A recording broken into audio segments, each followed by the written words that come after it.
سورہ آل عمران آیت نمبر 100 اور 101۔ نحمدہ ونصلی علی رسولہ الکریم، اما بعد فاعوذ باللہ من الشیطان الرجیم، بسم اللہ الرحمن الرحیم۔ یا ایہا الذین آمنوا ان تطیعوا فریقا من الذین اوتوا الکتاب یردوکم بعد ایمانکم کافرین وَكَيْفَ تَكْفُرُونَ وَأَنْتُمْ تُتْلَى عَلَيْكُمْ آيَاتُ اللَّهِ وَفِيكُمْ رَسُولُهُ وَمَنْ يَعْتَصِمْ بِاللَّهِ فَقَدْ هُدِيَ إِلَى صِرَاطٍ مُسْتَقِيمٍ۔ لفظی ترجمہ: یا ایہا الذین، اے وہ لوگو جو آمنو ایمان لائے ہو۔ ایمان، آمن یؤمن ایماناً، یہ ایمان مصدر جو ہے اسے ماضی جمع مذکر غائب کا صیغہ ہے۔ ان اگر شرطیہ ہے۔ تطیعو، یہ اطاعتن سے پریزنٹ ٹینس ہے،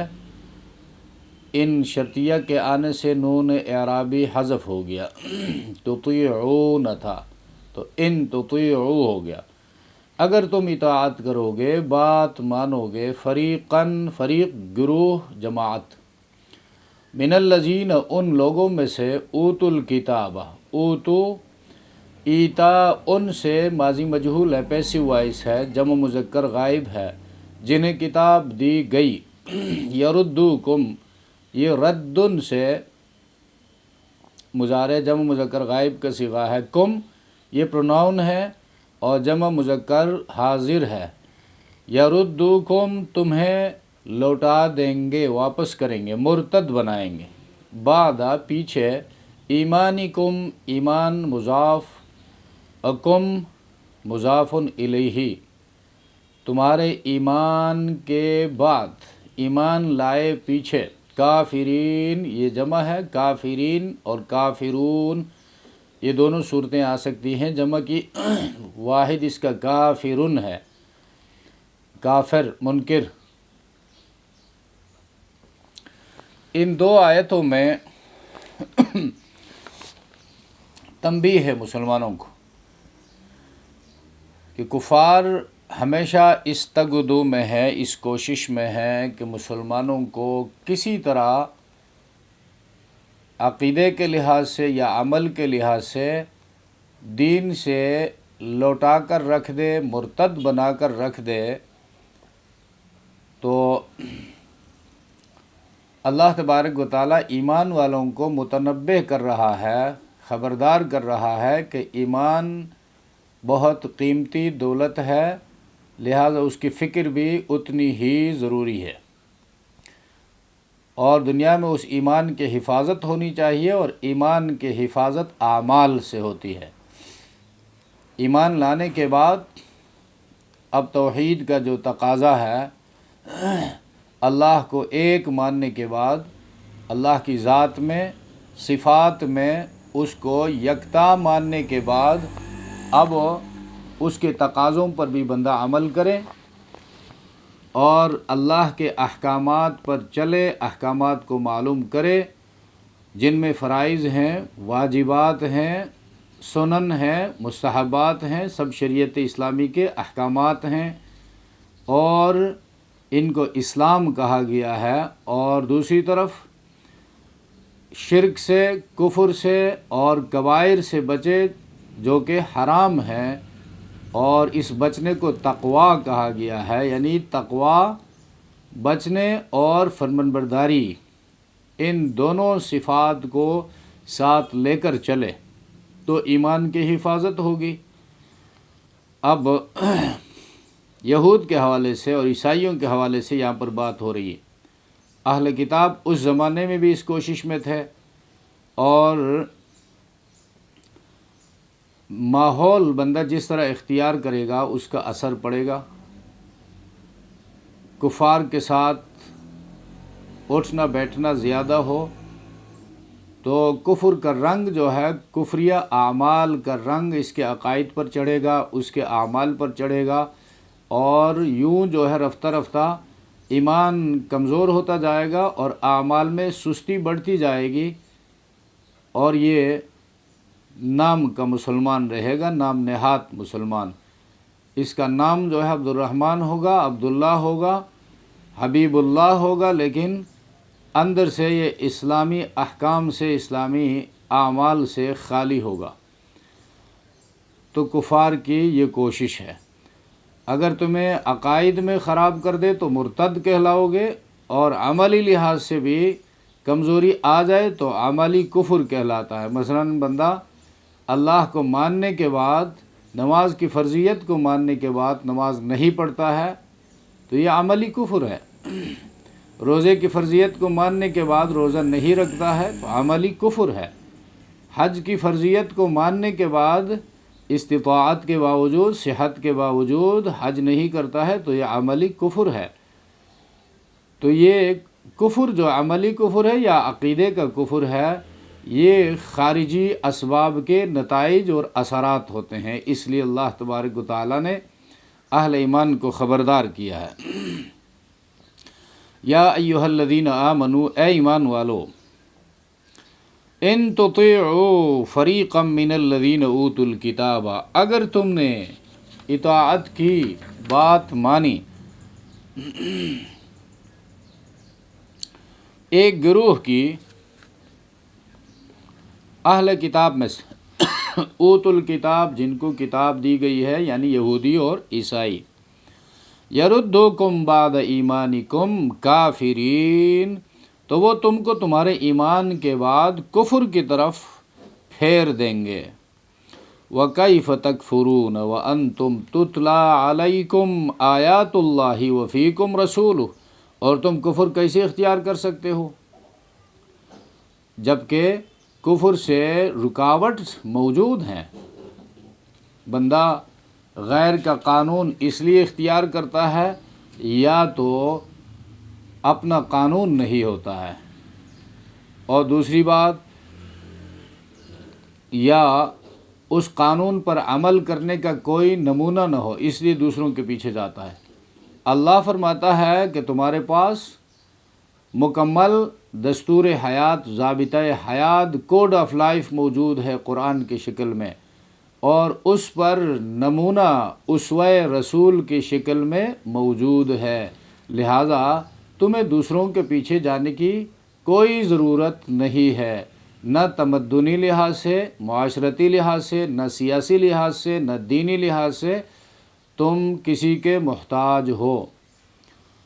ہاں، اگر کمی ہے تو اس بات کی کمی ہے کہ اپنے دین کو نہیں سمجھتے، اپنی کتاب کو نہیں سمجھتے، جس میں رہنمائی موجود ہے ہر حوالے سے، دین کے حوالے سے بھی رہنمائی موجود ہے، اور سوشل لائف کے حوالے سے بھی رہنمائی موجود ہے، اور معاشی اصولوں کے حوالے سے بھی رہنمائی موجود ہے، ہر حوالے سے رہنمائی موجود ہے۔ صرف اگر کمی ہے تو کتاب کھول کر پڑھنے کی کمی ہے۔ تو یہ آیات جو ہیں ان میں مسلمانوں کو خبردار کر رہے ہیں، اللہ تبارک و تعالی نصیحت کر رہے ہیں کہ تم ان مفسدین کی، جن کا کام ہی دنیا میں فساد مچانا ہے، یہ اس زمانے سے یہود و نصارہ، اس زمانے سے یہ فسادی لوگ ہیں، اور موجودہ یہود و نصارہ انہی کی اولاد ہیں، اور اسلاف کی جو خوب بو ہے وہ اخلاف میں بھی پائی جاتی ہے، لہٰذا ان کی باتوں پر کان مت دھرو۔ اگر کان دھرو گے تو اندیشہ ہے، بہت ہی خطرہ ہے کہ تمہیں کفر کے تاریک کھڈے میں دھکیل دیں گے، اور تمہارے لیے یہ کیسے ممکن ہے؟ وَكَيْفَ تَكْفُرُونَ وَأَنْتُمْ تُتْلَى عَلَيْكُمْ، تم کیسے کفر کرو گے حالانکہ تمہارے اوپر تلاوت کی جاتی ہے آیات اللہ، اللہ کے احکامات، اللہ کی آیتیں، اور قرآن کی شکل میں، وفیکم رسول، اور تمہارے اندر اللہ کا رسول موجود ہے، یعنی رسول موجود ہے۔ اس وقت نبی کریم صلی اللہ علیہ وسلم بنفس نفیس موجود تھے، اور پیغمبر کے طریقے بھی موجود تھے، اور اب نبی کریم صلی اللہ علیہ وسلم کی ذات تو ہمارے اندر نہیں رہی، لیکن محمد الرسول اللہ کی لائی ہوئی شریعت، پیغمبر علیہ الصلوۃ والسلام کا اسوہ حسنہ سنت کی شکل میں مسلمانوں کے پاس موجود ہے۔ اور تاریخ کبیر میں امام بخاری رحمہ اللہ تعالیٰ نے حدیث ذکر کی ہے، دو امان تھے، ان میں سے ایک اٹھائی گئی اور دوسرا باقی ہے۔ دو امان سے مراد یعنی امن کی دو چیزیں، دو سبب، دو ذرائع، ان میں سے ایک محمد الرسول اللہ کی ذات تھی، دو جو اٹھائی گئی، دنیا سے رخصت ہو گئی۔ جب تک پیغمبر علیہ الصلوۃ والسلام مکے میں تھے اللہ کا عذاب نہیں آیا، اور جب تک پیغمبر علیہ الصلوۃ والسلام دنیا میں تھے تو عربوں پر اللہ کا عذاب نہیں آیا، لیکن جب نبی کریم صلی اللہ علیہ وسلم دنیا سے رخصت ہو گئے تو امن کی ایک سبب جو ہے وہ رخصت ہو گئی، اور دوسرا ہے استغفار۔ لوگ جب تک استغفار کرتے رہیں گے، اہل ایمان اپنے گناہوں سے استغفار کرتے رہیں گے، اور کفار اپنے کفر سے استغفار کر کے دین اسلام پر غور و فکر کر کے اس کو قبول کرتے رہیں گے، اللہ کا عذاب نہیں آئے گا۔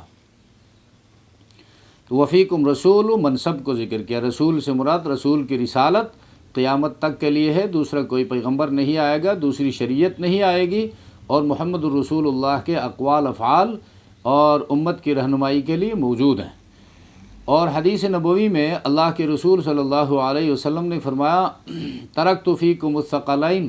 میں تمہارے اندر دو بھاری چیزیں چھوڑ کر جا رہا ہوں، لن تضلوا ما تمسکتم بہما،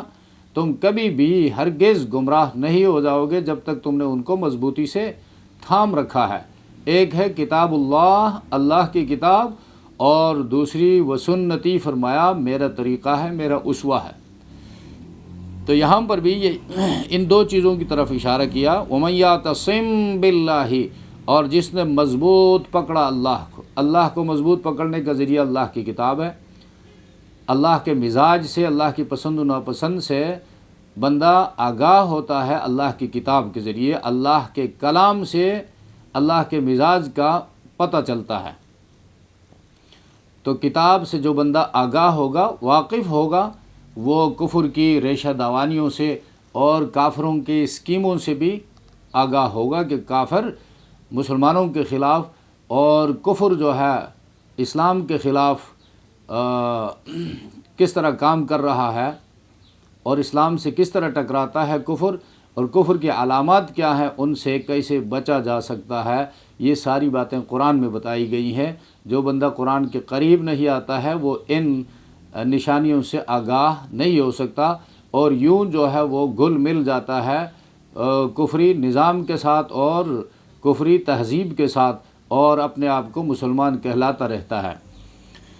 وَمَن يَعْتَصِم، یہ اعتصام جو ہے، اعتصام یعنی مضبوط پکڑنا، وَمَن يَعْتَصِم بِاللَّهِ، اور جس نے مضبوط پکڑا اللہ کو، اعتصام باللہ، اعتصام بحبل اللہ، اللہ کی رسی کو، دوسری جگہ قرآن میں وَمَن يَعْتَصِم بِاللَّهِ، اللہ کی رسی سے مراد قرآن ہے، اللہ کا دین ہے، فَقَدْ هُدِيَ إِلَى صِرَاطٍ مُسْتَقِيمٍ، تحقیق اس کو راہ دکھائی گئی صراط مستقیم کی۔ تو یہاں پر اس آیت میں فریقم من الذین اوتوا الکتابات، مفسرین فرماتے ہیں سارے اہل کتاب ایسے نہیں ہیں، ایک فریق کہا، ان کے جو بد باطن لوگ ہیں وہ یہ ریشہ دوانی کرتے ہیں، اور آج بھی یہودی عیسائی مسلمانوں کو فکری اور عملی ارتداد میں مبتلا کرنے کی کوششوں میں دن رات لگے ہوئے ہیں۔ تو مسلمانوں کے لیے یہ خبرداری یہ ہے کہ اپنے دین کو مضبوطی سے پکڑے، اپنے دین کو سمجھے، اور اس پر سختی سے عمل پیرا رہیں، اور کفار کی ان سازشوں کی پرواہ نہ کریں، ان کی طرف خیال نہ دھریں۔ سبحان ربک رب العزت عما یصفون وسلام علی المرسلین والحمد للہ رب العالمین، آمین۔